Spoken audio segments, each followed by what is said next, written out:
Good morning, y'all, and happy Tuesday. I just wanted to hop on real quick today because somebody posed a good question to me yesterday after I talked about lenses, and that's talking about filters for lenses. So I wanted to hop back on and talk a little bit more about those and the common types of filters for lenses. So the most common type is a UV filter, or called a protection filter. It cuts down on like UV haze and stuff like that. Every time I buy a lens, I buy a UV filter to go along with it. They protect your lens, no doubt. So my 35mm lens, for example, this happens to be the newest lens I own. So when I purchased it, I purchased a UV filter for it as well. And I dropped it on concrete and it totally crushed my lens cap and jammed the filter into it. Shattered my filter, but my very expensive lens was saved because of that filter on there. The local precision camera here in town was able to pry off the crushed filter and immediately replace it with a new UV filter. So I highly recommend those. Anytime you spend the money on a lens, get a UV filter. The downside with that, you buy very expensive glass for your camera and you're putting another piece of glass over it. So it could, reduce the quality of the glass that you have. So I personally buy high-end UV filters to cut down on making them not reducing the quality of the image and stuff like that by putting another piece of glass on there. But the protection is worth it to me, and most people can't really tell how the quality with that. So I highly recommend a UV filter on every single lens. The other common types of filters, especially for, say, like a landscape photographer or something, would be a polarizing filter. And what that does is cuts down on a lot of glare and haze and stuff like that. It'll make your skies pop, nice and blue. It'll make your water nice and clear. It basically creates a really pretty scene and helps everything pop. Sorry, I have notes on things because that's what I do when I'm talking to you guys.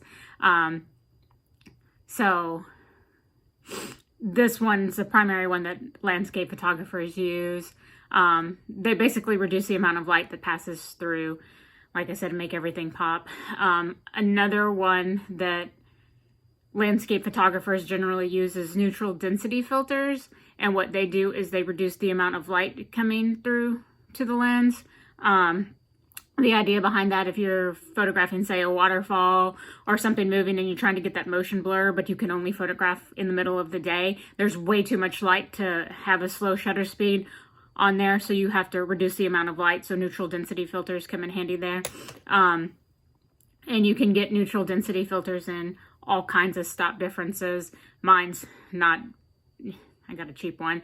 I'm not a landscape photographer. I'm a portrait photographer. I just shoot landscape for myself, so I don't have the fanciest ones. So mine only is like a half stop. No, I'm sorry, maybe a 2-stop difference. But they go all the way up to, like a 6-stop difference. You can pile them on top of each other to really get it. So say you're shooting in the middle of the day, bright sunshine, waterfall, you can pile on neutral density filters and really reduce the amount of light that's coming in and get that, motion blur, steady stream that you're looking for. Hard to describe. I'm sure you've seen it on my work of, I've got some examples if you need them. I can show you what I'm talking about. So neutral density filters are a good one for that as well. And then there's also a gradual neutral density filter, which you can get them from like top down or side in or radial and stuff like that. And what those do is they gradually reduce the amount. So this is steady and will keep it all the same. Versus those, it lets less light in on top. Say you're trying to photograph a sunset or something, and the water's exposed properly the way you want it, but the sky's a little brighter because of the sun.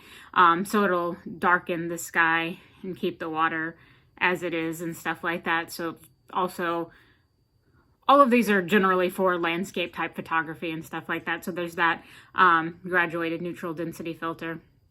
And then they also make filters for like warm and cool filters that, can create different tones in your thing, but if you understand white balance and you shoot on Kelvin like I've talked about before, you can do that with your camera and you don't need a filter with that.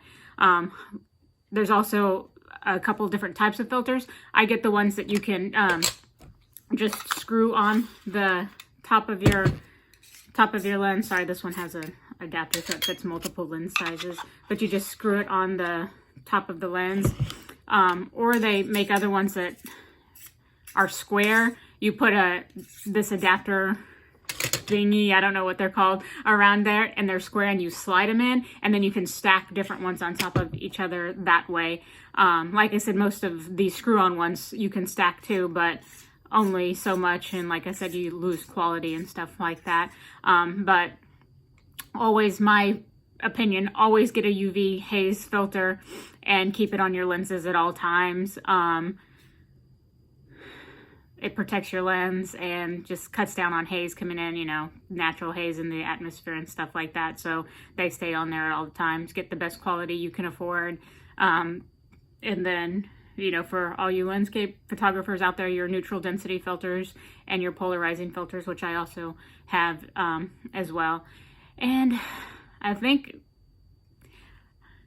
those are the most common ones. I know there are other things, like I said, that can change the color, can change the tonality, stuff like that, but these days with digital, they're not as prevalent. Back in the film day, they were used a lot more, but these days, these seem to be the normal ones that everybody uses. So I hope that helps answer and explain things for you. And like I said, if you want to see examples of what I'm talking about with the polarizing filter, I use those like when I go to Hawaii all the time. When I'm photographing, you know, the skies, the ocean, stuff like that, always have my polarizer on. Neutral density, you know, those hikes in Hawaii, you know, you're only there for a certain time, so you can't always make it at the ideal time that you'd like. So you are hiking in the middle of the day and come upon a waterfall and want to capture that. And so the neutral density filters are great for that.